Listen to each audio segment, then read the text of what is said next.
Hi Vanessa, hi Mark. I'm Jorgie. It's so nice to meet you with POC. I'm with POC Culture.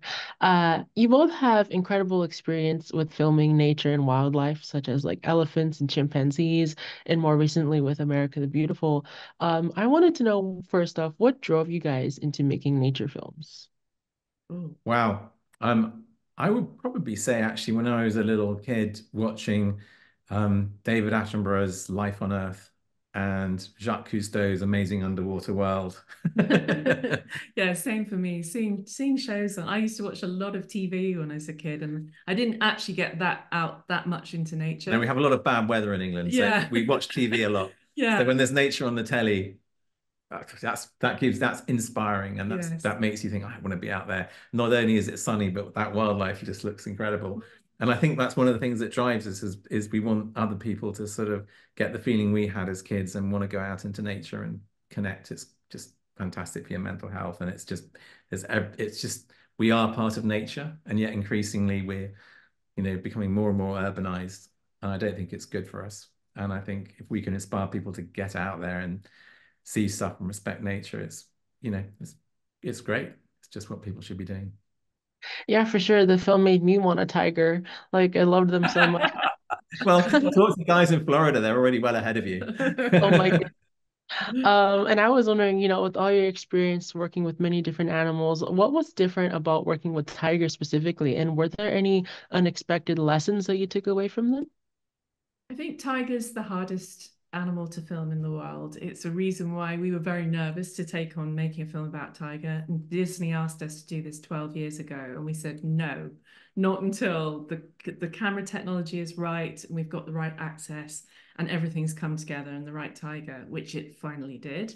Um, but it's really challenging. They're really secretive. They're very elusive. And I think what did we learn along the way? I think we learned that tigers are more sentient, emotional, if you like, nuanced in their behavior. They're incredibly, they have many aspects that are incredibly like us. The cubs have very, very different personalities. They might be shy, they might be, bold or clumsy, or the just all the things all the adjectives you would use for a human child. You have the males who are very sort of nuanced and actually not big, bad rah, rah, rah, tigers, one-dimensional. They're sort of quite sensitive. We filmed an amazing sequence with a tiger killing a sloth bear and then giving it to a female, which again unheard of, but probably not the male tiger stereotype that you might expect. Yeah. So I think that we realize there's an awful lot more to tiger behavior than had been generally thought of before. Um, and for me, this sort of stereotype of the lone hunter who's sort of aggressive and to be feared is there's so much more to tigers than that. And I do feel that we've managed, or our teams have managed, to capture that with this documentary. And I hope other people feel that too. It's a rich social tale set in a beautiful and varied jungle. And I hope people feel that they've been transported to India for 75 minutes and seen a sort of a side of the world's most popular cat that they weren't expecting. Yeah, totally. And earlier I interviewed Roy, and he was telling me about all of the innovations in technology and unexpected moments, like with the snake. I was wondering, what was your favorite unexpected moment that you loved capturing? Oh, I think I actually love the scene where Amber's has to push her cubs out and make them leave home. Um, we've got a teenage son. He's 15. He's going to have to get pushed out, but maybe not. Maybe I'll just keep him at home. But for us, we weren't expecting to get that scene. It's so emotional, so powerful, where you see her having to show really tough love. She's got to be super mean to the cubs and make them feel like she really could kill them to drive them away. So I think that was a really special scene for me. I think for me, I mean, the most unexpected scene in some ways would be Shankar gifting the sloth bear to Amber. But I would say actually, I've in nature, I always gravitate towards the quirky. And I love the scene where the frogs are jumping onto the tiger's back because that's just so unexpected, and no one has seen that before. And you also think just the brilliance of it. If you're a frog, where do you go where there's food and where you're safe from your own predators? Obviously, you go on a tiger's back because Right? No one's going to dare to none of come the back. things that usually eat you are going to be there. No, it's And really there's funny. food. Genius. Who knew frogs were so Never smart? seen that before. It was completely surprising. Yeah, no, It was hilarious. The squirrel and all the frogs in front of the tiger. It was amazing. Thank you guys so much, and thank you for bringing new footage to the world. And congratulations on the film. Thank you so much. Thanks. Nice to meet you. Hi, my name is Jorgie from POC Culture. It's so lovely to meet you today. Um, Hi. First off, I did want to ask you about, working on other nature documentaries with other animals. What was different with tigers this time around? Well, tigers was an interesting proposition because we had talked about doing this years ago, and the tiger is probably the most elusive of animals. A lot of big cats are elusive, but tigers don't like being around humans very much. So that presented a problem, and really, if it wasn't for some of the advances in technology and camera equipment, we couldn't have made this film the way it is. I mean, you really see tigers in this film like you've never seen them before. We had remote cameras that we were able to control from up to a mile away that were on servos and could follow the action. And we were able to get these close-ups of particularly the cubs in the den and at the water hole that just, you haven't seen this behavior before. So to do that, it's been a real joy. I love, I love working with the team that comes up with these great ideas to film.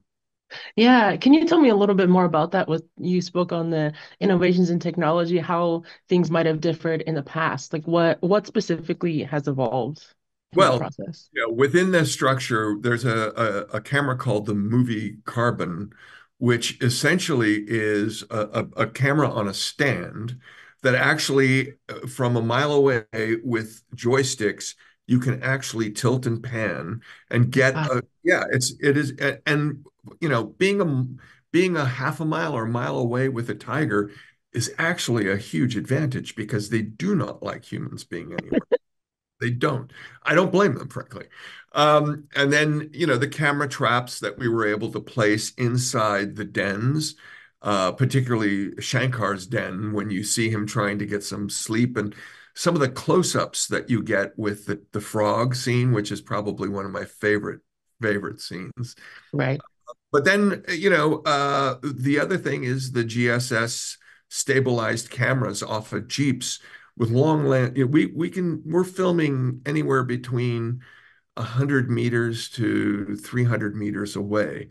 Wow. And yeah, and again, you don't want to get too close to a tiger because A, they're very fast, and B, you might spook them. So,